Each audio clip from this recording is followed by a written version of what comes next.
Hello and welcome to this instructional video about using mind maps to brainstorm speech topics. I'll be covering two types of mind maps today. The first one is designed to find a topic when you have no idea what you want to talk about. If you want, you can follow along at home by grabbing a couple pieces of blank paper. Let's begin. The first step is to take your blank piece of paper and choose a word, any word, to start with. For my example, I've chosen the word green.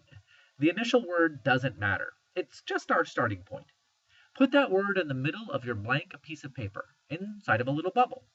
Now we're going to play a word association game. When you think of the word green, what other words pop into your head? For me, those words are veggies, money, lantern. Yes, I'm a nerd. I like superheroes. And color. Now I could think of many, many more words, maybe jealousy, or tree, or jello, or mile. When brainstorming, you shouldn't limit yourself. You should go as far as you can. But because of limited space and time, I am going to limit myself for the purpose of this exercise. After you've created your first layer of bubbles, you're going to choose one of the bubbles from that second layer to develop further. I've decided to choose veggies. So when you hear the word veggies, what do you think of? Me, I think of broccoli and corn and gross. Just kidding, I actually like vegetables. If I was doing this for real, I would keep going and fill up the paper as much as possible. But instead, I'll move to the next level. Next, I'm going to look at the word corn. That makes me think of meal and bread. And when I think of bread, I think of wheat. As you can see, this one branch has gone a long way from green. If you do this exercise effectively, you should be hard-pressed to figure out what the outer bubbles have to do with the original word. Of course, you can develop the other bubbles also. For example, color makes me think of markers and red. Money makes me think of banks. Lanterns make me think of flashlights. And we could go on and on and on, and we should. Keep going for as long as you can, filling up as many bubbles as you can. We call this a non-linear mind map. Again, the goal of a non-linear mind map is to find a topic when you don't have any ideas for a topic.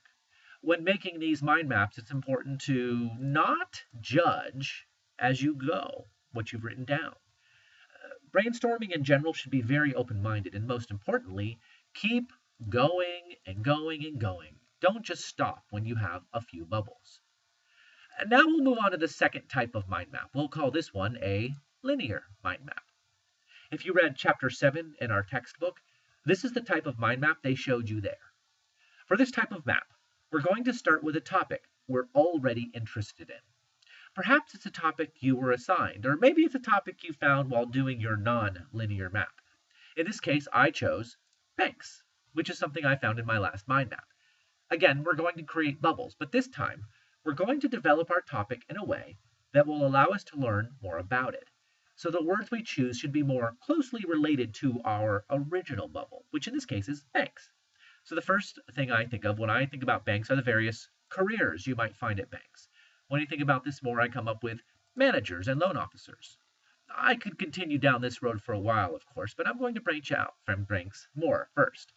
Another thing about banks that pops to my mind are the various services they provide. Specifically, I think about savings and checking accounts as well as loans they offer. Another aspect of banks that I think is interesting is the security that banks have. This prompts me to think about guards and vaults and those cool panic buttons that you always see in movies. Another aspect of banks that I believe could be interesting to explore could be the history of banks.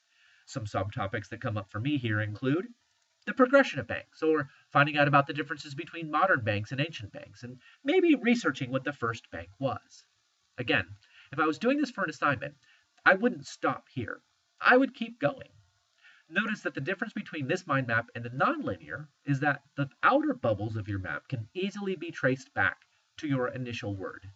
Be careful to not go too far off topic. So, to review linear mind maps. They're great for developing or narrowing a topic you have already chosen. And the various bubbles might become your main points, subpoints, or even a more refined topic. In the example I just did, I wouldn't choose banks as a topic. It's way too broad for a speech. But I could do an entire speech about any of the four initial bubbles I created. Careers, or services, or security, or history. All of these would make great topics.